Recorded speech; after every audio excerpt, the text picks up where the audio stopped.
Hey guys, I was just giving an update since I haven't posted anything in like 10 months or so. I had a really bad fall in October of last year and broke metatarsals 2, 3, 4, and 5 in a pretty bad way in my foot.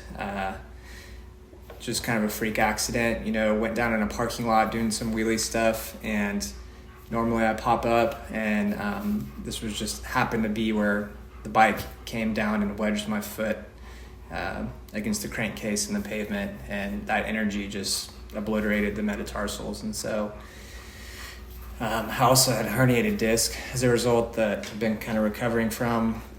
Now I'm starting to feel like myself. It's been a little bit of time. I sold the bike to pay off some of the surgery debt, and I guess just be thankful for when you ride and nothing happens. Always wear the right gear. I think if I was wearing some moto boots, I probably would have been a little bit better off. Maybe broken some stuff still, but not as bad as I did.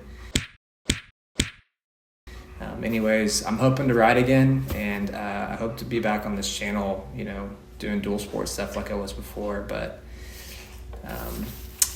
that's kind of it. That's all I got. So thanks for watching, guys, and I hope to put up some motorcycle content in the next year or so. Thanks.